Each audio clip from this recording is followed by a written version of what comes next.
లోక పాపములను పరిహరించే గొర్రెపిల్ల యాత్ర, పాపులపై దయ చూపే దయామయుని యాత్ర. పరితపించే హృదయమును ఓదార్చి కరుణించే యాత్ర, పాప శాపములను తొలగించే పరమోన్నతుని యాత్ర. మంచి దొంగ వలె మనలను జ్ఞాపకం చేసుకొని పరలోకం చేర్చే యాత్ర. కరుణామయుని యాత్ర ఇది, కల్వారి యాత్ర ఇది, కన్నీళ్లు తుడిచే యాత్ర ఇది. కల్వరి ప్రయాణమిది, కారుణ్య ప్రవాహమిది. యేసుతో 40 రోజులనే ఈ కార్యక్రమంలో కలువరి ప్రయాణం కారుణ్య ప్రవాహం అనే కార్యక్రమమునకు మీ అందరినీ ప్రేమతో ఆహ్వానిస్తున్నా. ప్రియ సహోదరి సహోదరులారా, ప్రైజ్ ద లార్డ్. దివ్య వాక్కు కేంద్రము ముత్తంగి ద్వారా, ముత్తంగి టీవీ ద్వారా నడిపించు ఈ యొక్క కలువరి ప్రయాణము కారుణ్య ప్రవాహం అనే ఈ యొక్క కార్యక్రమంలోనికి మీ అందరికీ మరొకసారి ఆహ్వానము పలుకుచున్నాను. ఈరోజు మనము ధ్యానించబోయే విషయము పవిత్రత. పవిత్రత అంటే మనము మన దేవాలయము పవిత్రముగా ఉండాలి, మన ఇచ్చే కానుకలు పవిత్రముగా ఉండాలి, మన దేవుడు పవిత్రుడుగా ఉన్నట్లే మనము కూడా పవిత్రులుగా ఉండాలి అని పాత నిబంధనలో లేవి గ్రంథంలోని 20వ అధ్యాయంలోని 26వ వాక్కులో రాయబడి ఉంది. దేవుడే ప్రజలతో చెప్పుచున్నారు, మీరందరూ కూడా పవిత్రులుగా ఉండాలి, ఎందుకంటే మీ దేవుడనైనా నేను పవిత్రునిగా ఉన్నాను కాబట్టి మీరు కూడా పవిత్రులుగా ఉండాలి. ప్రియ సహోదరి సహోదరులారా, మన యొక్క పవిత్రత దేవుని పవిత్రత వలె ఉండాలి. ఎందుకంటే పవిత్రతకి 2 రూపములు లేవు, ఒకటే ఒక్క పవిత్రత, ఆ పవిత్రత దేవుడే. అవును ప్రియ సహోదరి సహోదరులారా, పాత నిబంధనలో లేవి గ్రంథంలో రాయబడి ఉంది, ఏ విధముగా మీరు ఇచ్చే కానుకలు పవిత్రముగా ఉండాలి. నిర్గమకాండము 12వ అధ్యాయంలోని 5వ వాక్కులో రాయబడి ఉంది, ఏ విధంగా మీరు ఒక గొర్రె పిల్లని, ఒక కానుకని మీరు దేవుని దగ్గరికి తీసుకొని వచ్చినప్పుడు దాని పవిత్రతకు ఎంత ముఖ్యత ఉంది, ఎంత ఇంపార్టెన్స్ ఉంది. ఎందుకంటే పవిత్రముగా లేని ఒక కానుక దేవుడు స్వీకరించడు. పవిత్రముగా ఉండే కానుక మాత్రమే దేవుడు స్వీకరిస్తాడు. అందుకే పాత నిబంధనలో యావే దేవుడు ప్రజలతో, పురోహితులతో, ప్రత్యేకంగా ఇశ్రాయేల్ జనులతో దేవుడు నొక్కి వక్కానించి చెప్పుచున్నాడు, మీరు పవిత్రముగా ఉండాలి, మీ కానుకలు పవిత్రముగా ఉండాలి, మీ దేవాలయము పవిత్రముగా ఉండాలి. అవును ప్రియ సహోదరి సహోదరులారా, ఈ యొక్క కానుకలు, ఈ యొక్క దేవాలయము పవిత్రముగా ఉండాలి అని పాత నిబంధనలో రాయబడినది కొత్త నిబంధనలోనికి వచ్చినప్పుడు, నూతన నిబంధనలోనికి వచ్చినప్పుడు, యేసుక్రీస్తు సమయంలోనికి మన సమయంలోనికి వచ్చినప్పుడు దేవాలయము మారినది. దేవాలయము అంటే ఒక బిల్డింగ్ మాత్రమే కాదు, దేవాలయము అంటే ఇటుకలతో సిమెంటులతో కట్టిన ఒక బిల్డింగ్ మాత్రమే కాకుండా దేవాలయము అంటే మనిషి ఒక శరీరము, మనిషి శరీరమే దేవాలయము కాబట్టి దేవుడు ఈ యొక్క మనిషి శరీరంలో, ఈ మనిషి లోపల నివసించుచున్నాడు. అందుకే ప్రియ సహోదరి సహోదరులారా, ఈ మన శరీరము అయిన ఈ దేవాలయము ఎంత పవిత్రముగా ఉండాలి అని దేవుడు చెప్పుతున్నాడు. పునీత చిన్నప్ప గారు కొరింథీయులకు రాసిన మొదటి లేఖ 3వ అధ్యాయము 16-17 వాక్కులలో ఇలా చెప్పుచున్నారు.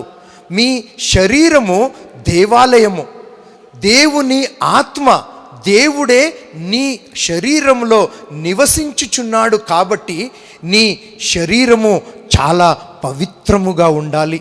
ఈ శరీరములో ఏ యొక్క కలంకము ఉండకూడదు, ఏ యొక్క పాపము, దుర్వ్యామోహములు, ఆలోచనలు ఉండకూడదు. ఈ శరీరాన్ని అంత పవిత్రముగా మనము ఉంచాలి. పాత నిబంధనలోని దేవాలయము, కొత్త నిబంధనలో మన శరీరమే. మన శరీరమే ఆ దేవాలయము. ఈ దేవాలయాన్ని ప్రియ సహోదరి సహోదరులారా ఎంత పవిత్రముగా మనము ఉంచుకోవాలి.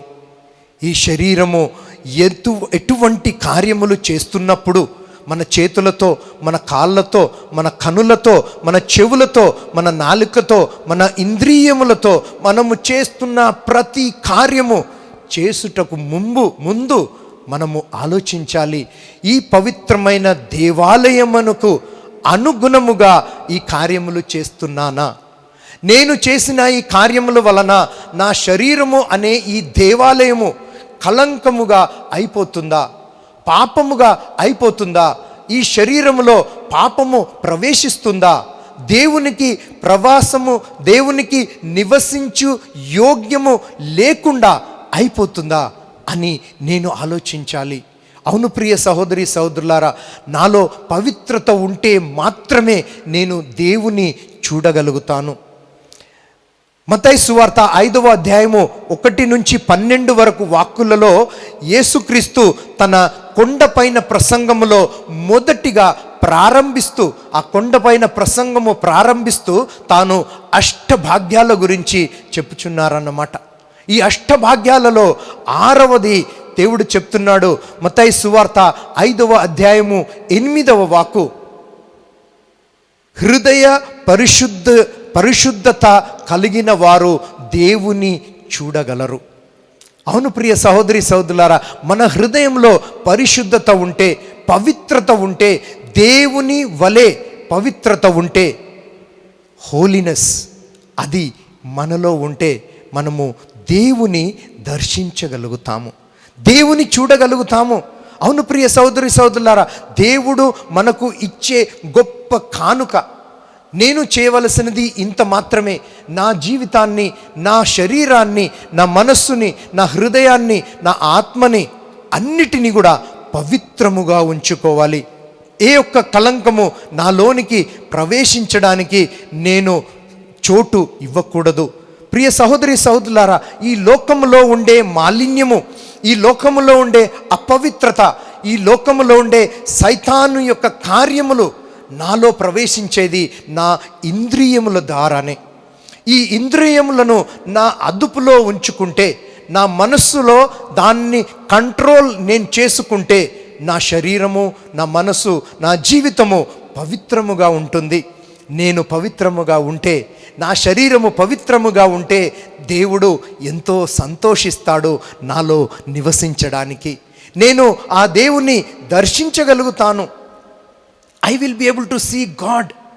పవిత్ర హృదయులు ధన్యులు, ఎందుకంటే వారు దేవుని ముఖమును చూడగలుగుతారు.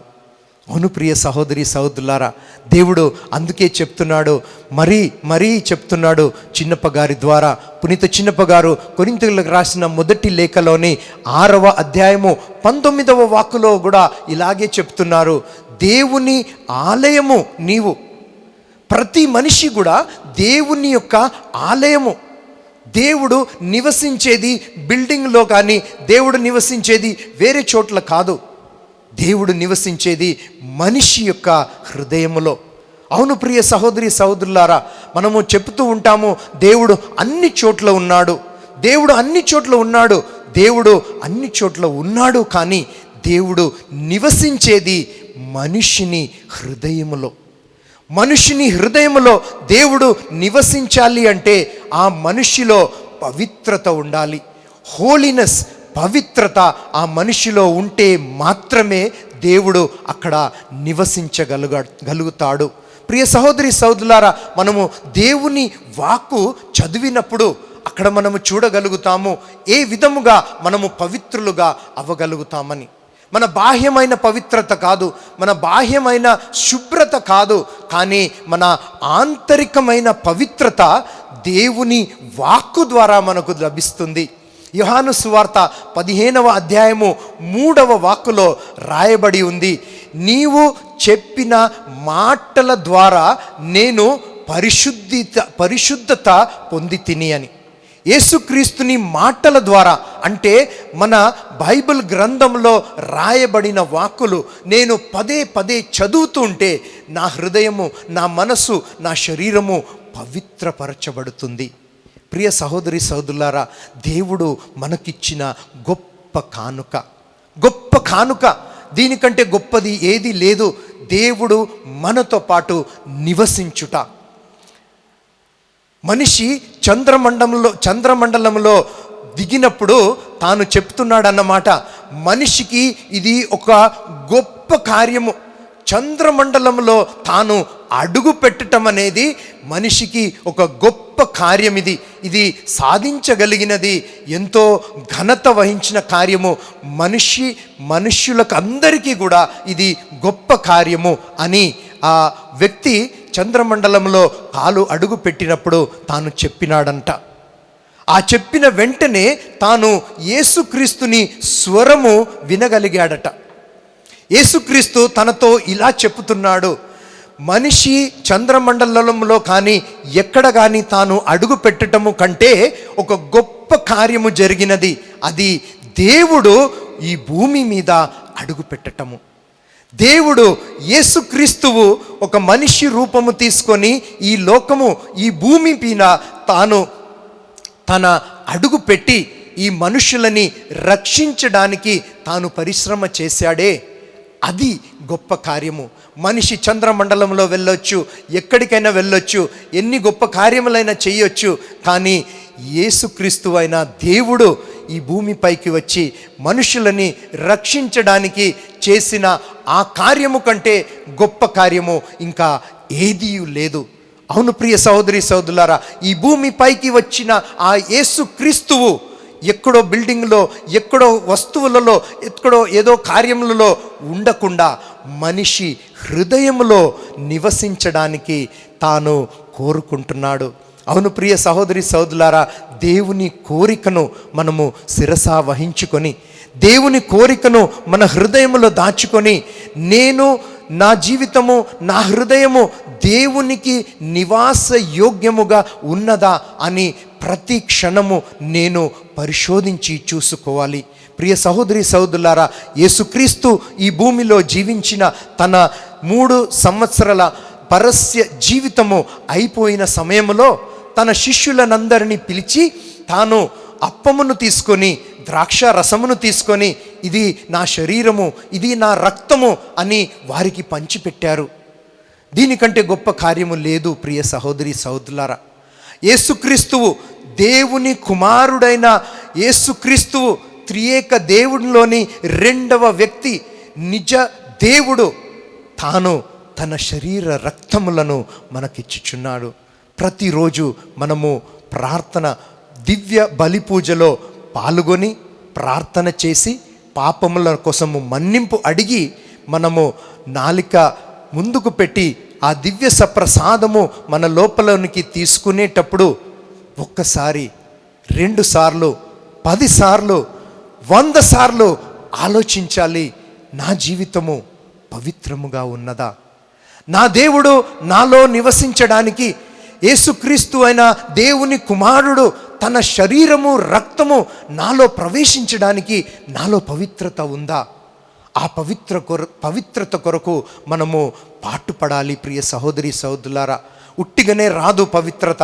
యేసుక్రీస్తు మనతో చెప్పి ఉన్నారు, మీరు కష్టపడి పరిశ్రమిస్తే మాత్రమే మీరు దేవుని రాజ్యములో చేరగలుగుతారు అని. లూకా సువార్త 16వ అధ్యాయము 16వ వాక్కులో చెప్తున్నాడు, మీరు కష్టపడితే మాత్రమే దేవుని రాజ్యంలో ప్రవేశించగలుగుతారు. అవును ప్రియ సహోదరి సహోదరులారా, మనం కష్టపడాలి మన జీవితాన్ని పవిత్రంగా ఉంచడానికి. ఎందుకంటే ఈ లోకంలో సైతాను చాలా కుట్రలు, చాలా తప్పైన కార్యములు, చాలా పాపములు, చాలా దోషకరమైన కార్యములు మన ముందుకు ప్రతి నిమిషము ప్రతి క్షణము తీసుకొని వస్తూ ఉంటాడు. కానీ నేను పవిత్రంగా జీవించాలి అంటే దానికోసము నిర్ణయము తీసుకోవలసినది నేను ఆ నిర్ణయము తీసుకొని ఆ దేవుని సహాయము కోరుకోవాలి, పవిత్రాత్మ యొక్క సహాయము కోరుకోవాలి. పవిత్రాత్మ నాలో ఉంటే పవిత్రాత్మ నన్ను నడిపిస్తాడు. పవిత్రాత్మ ఏ విధముగా అపోస్తుల కార్యములు 16వ అధ్యాయము 6-7 వాక్కులలో పవిత్రాత్మ ఏ విధముగా అపోస్తుల కార్యములు 16వ అధ్యాయము 3వ వాక్కులో ఏ విధముగా శిష్యులని ఏ గమ్యస్థానానికి ఎటువైపు ఎలా తీసుకొని వెళ్ళాలి అని వారిని మార్గదర్శనము చేశారో అదే విధముగా మనల్ని కూడా ఆ పవిత్రాత్మ మార్గదర్శనము చేస్తుంది. అవును ప్రియ సహోదరి సహోదరులారా, ఎందుకంటే మనము ఈ లోకంలో జీవించేటప్పుడు మన వలనే మనము జీవించలేము. దేవుని సహాయము మనకు అత్యవసరము. పరిశుద్ధాత్మ మనకు సహాయము చేస్తే మాత్రమే మనము ఆ యొక్క కార్యము చేయగలుగుతాము. లూకా సువార్త 12వ అధ్యాయము 12వ వాక్కులో ఇలా రాయబడి ఉంది, నేను మాట్లాడడానికి నోరు తెరిచినప్పుడు పవిత్ర ఆత్మ నాలో ఉండి నా ద్వారా మాట్లాడుతుందట. నేను పవిత్రాత్మలో ఎదగాలి అంటే, పవిత్రాత్మ నా తరఫున మాట్లాడాలి అంటే మత్తయి సువార్త 10వ అధ్యాయము 20వ వాక్కులో చెప్పినట్లు యేసుక్రీస్తు అంటున్నాడు, దేవుని ఆత్మయే నీ ద్వారా మాట్లాడుతుంది. ప్రియ సహోదరి సహోదరులారా, దేవుని ఆత్మ నాలో ఉండి నా ద్వారా మాట్లాడాలి అంటే నాలో ఎంత మాత్రము పవిత్రత ఉండాలి అని నేను తెలుసుకోవాలి. ప్రియ సహోదరి సహోదరులారా, ఈ పవిత్రత కోసము ఈ యొక్క ఉపవాస కాలములో, ఈ యొక్క లెంట్ సీజన్లో మనము చాలా పరిశ్రమ చేయాలి, పాటుపడాలి. మన ఉపవాసములు, మన ప్రార్థనలు, మన దాన ధర్మములు అన్నీ కూడా మనల్ని దేవుని వైపు నడిపిస్తుంది. కానీ మనలో పవిత్రత కావాలి అంటే యోహాను సువార్త 17వ అధ్యాయము 17వ వాక్కులో రాయబడినట్లు మనము దేవుని వాక్కుచే నింపబడాలి. దేవుని వాక్కు మాత్రమే మనకు పవిత్రత చేకూరుస్తుంది. దేవుని వాక్కు మనకు పవిత్రతని ఇస్తుంది. యోహాను సువార్త 15:3లో, యోహాను సువార్త 17:17లో రాయబడినట్లు ఈ యొక్క దేవుని వాక్కు మనల్ని ఆంతరికంగా శుద్ధీకరిస్తుంది. ప్రియ సహోదరి సహోదరులారా, ప్రతిరోజు మీరు 1 గంట సేపు దేవుని వాక్కు చదివినట్లయితే కొన్ని రోజులలోనే మీ జీవితంలో ఆ యొక్క మార్పు మీరు చూడగలుగుతారు. ఆ యొక్క మార్పుని మీరు చూడగలుగుతారు. మీ జీవితమే మారిపోతుంది. ప్రియ సహోదరి సహోదరులారా, యేసుక్రీస్తు అనే ఆ దేవుని వాక్కు మనలో ప్రవేశించినప్పుడు అది తానంతట తానే ప్రవర్తిస్తుంది, తానంతట తానే మనల్ని శుద్ధి చేస్తుంది, మనల్ని పరిశుభ్రము చేసి మనము పవిత్రులుగా మారుస్తుంది. నేను పవిత్రునిగా ఉంటేనే యేసుక్రీస్తుని శరీరము నేను స్వీకరించగలుగుతాను. నేను పవిత్రంగా ఉంటేనే యేసుక్రీస్తుని పవిత్ర ఆత్మ నాలో నివసిస్తుంది. నేను పవిత్రంగా ఉంటేనే దేవుని వాక్కు అయిన యేసుక్రీస్తు నాలో ఉంటూ నన్ను ఇంకా శుభ్రపరుస్తుంది అని నేను తెలుసుకోవాలి. మనము చాలాసార్లు అనుకుంటాము పవిత్రత అంటే నేను జీవించేదే పవిత్రత అని. దేవుడు అంటున్నాడు, సామెతల గ్రంథము 16వ అధ్యాయము 2వ వాక్కు, సామెతల గ్రంథము 16వ అధ్యాయము 2వ వాక్కులో ఇలా రాయబడి ఉంది, ఒక మనిషి తాను చేసే కార్యములో తాను పవిత్రంగా ఉన్నాడు అని అనుకుంటున్నాడు. తాను చేసే కార్యములు పవిత్రమైన కార్యములే అని అనుకుంటున్నాడు. కానీ మనిషి యొక్క ఆత్మని పరిశీలించి చూసేది దేవుడే. దేవుని సన్నిధిలో నేను పవిత్రంగా ఉండాలి. నా కన్నులలో కానీ ఈ లోకము యొక్క కన్నులలో నేను పవిత్రంగా ఉంటే సరిపోదు. దేవుని కన్నులలో నేను పవిత్రముగా ఉండాలి.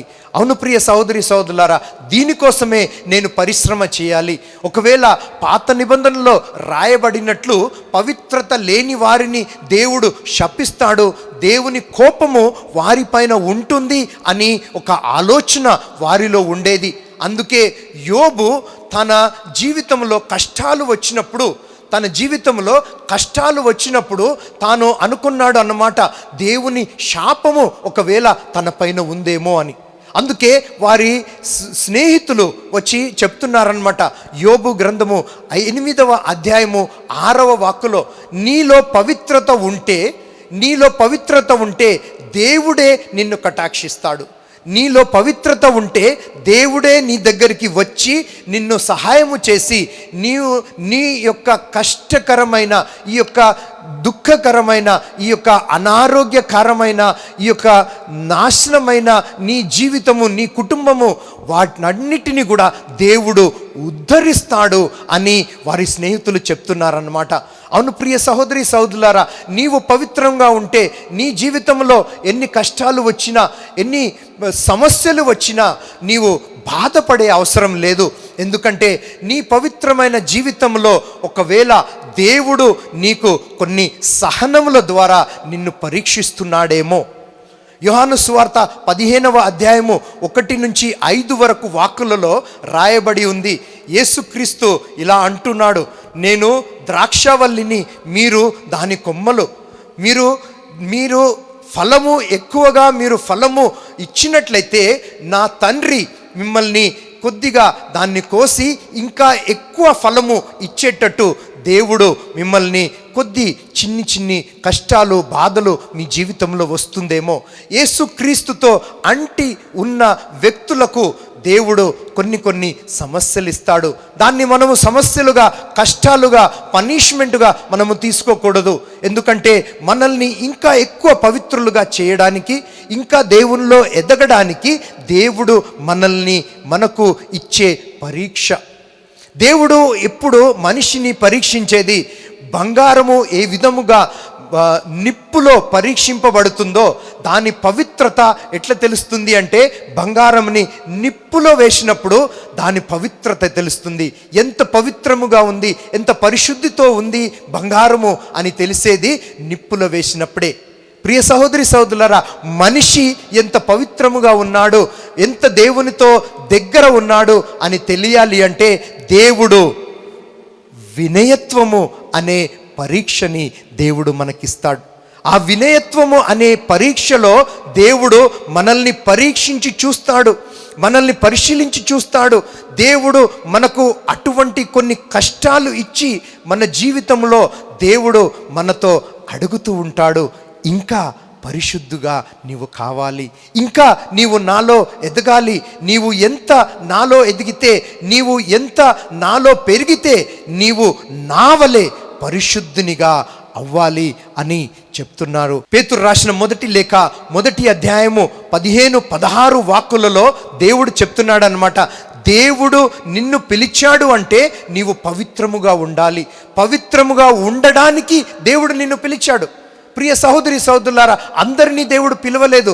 దేవుడు నన్ను పిలిచాడు అంటే దేవుడు మనలో నుండి పవిత్రతని కోరుకుంటున్నాడు. ఆ పవిత్రతకి ఒకటే ఒక మానదండం ఉన్నది, అది దేవుని వలె పవిత్రులుగా ఉండాలి. వేరే ఒక్క దానికి మెజర్మెంట్ లేదు, వేరే ఒక్క స్కేల్ లేదు, వేరే ఒక వేయింగ్ మిషన్ లేదు. ఒకటే ఒక మానము, అది ఏమిటి అంటే దేవుని వలె మనము పవిత్రులుగా ఉండాలి. దేవుని వలె పవిత్రులుగా ఉండాలి అంటే ప్రియ సహోదరి సహోదరులారా, మనము చాలా పరిశ్రమ చేయాలి. ఈ లోకములో చాలా కార్యములు పొందుకోవడానికి, ఈ లోకములోని సంతోషములలో మనము మునగడానికి, ఈ లోకములోని కార్యములు మనము చేయడానికి, సంతోషించడానికి, ఆహ్లాదించడానికి, పార్టీలలో వెళ్ళడానికి, అందరితో సంతోషంగా ఉండడానికి, ఈ లోకపరమైన సంతోషంలో మునగడానికి దేవుడు మనల్ని పిలవలేదు. ప్రియ సహోదరి సహోదరులారా, దేవుడు మనల్ని పిలిచాడు అంటే పవిత్రతగా ఉండడానికి. అందుకే ప్రియ సహోదరి సహోదరులారా, మరొకసారి నేను చెప్పుచున్నాను, కొరింథీయులకు రాసిన మొదటి లేఖ 3వ అధ్యాయము 16-17 వాక్కులలో దేవుడు ఇలా చెప్తున్నాడు పునీత చిన్నప్ప గారి ద్వారా, నీ శరీరము దేవుని ఆలయము, దేవాలయము. నీ శరీరం అంటే అది ఒక దేవాలయము. It is a temple of the God, temple of the holy spirit. పవిత్రాత్మ దేవుడు నీలో నివసించుచున్నాడు. యేసుక్రీస్తుని దివ్య సప్రసాదంలో స్వీకరించుచున్నావు. దేవుని వాక్కు, పవిత్రమైన సజీవమైన దేవుని వాక్కుని నీవు స్వీకరిస్తున్నావు. ఇది అన్నీ ఉండేది పవిత్రమైన స్థలంలోనే.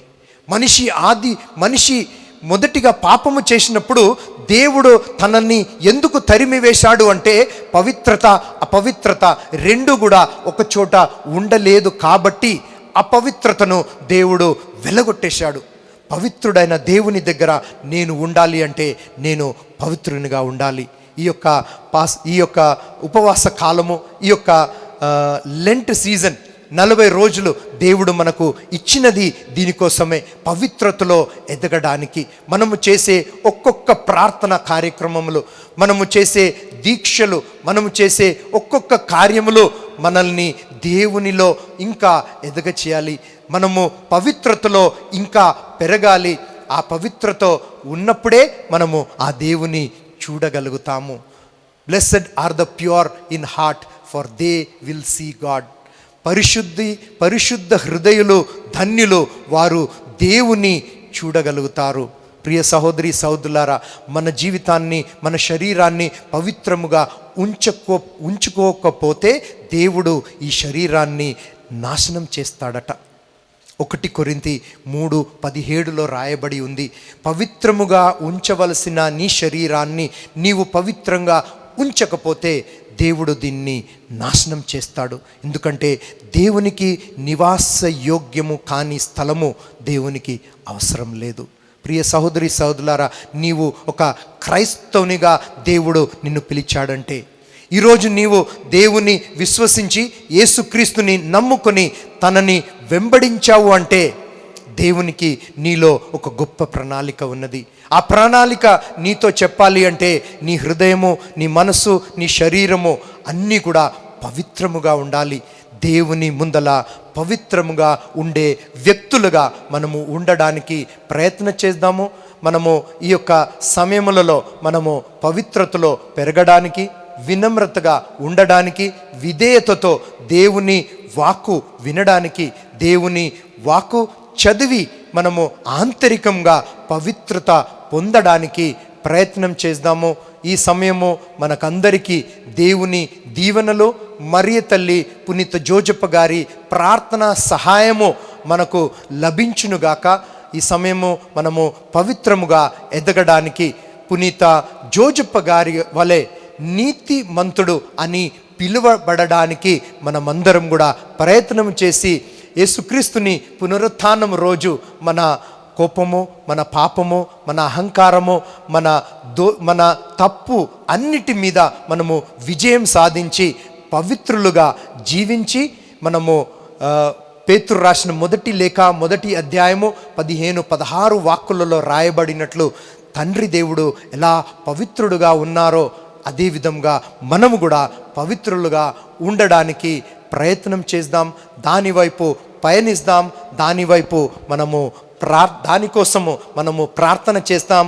ఈ కలువరి ప్రయాణము, కారుణ్య ప్రవాహములో ప్రతిరోజు మనము పాల్గొంటూ ఆ దేవుని సన్నిధిలో ఉండి ప్రార్థన చేసుకుంటూ మన పవిత్రత కోసము, మన కుటుంబము, మన ఇరుగు పొరుగు వారి అందరి పవిత్రత కోసము మనమందరం కూడా ధ్యేయం చేద్దాము, ప్రార్థన చేస్తాము. Praise the Lord, praise the lord.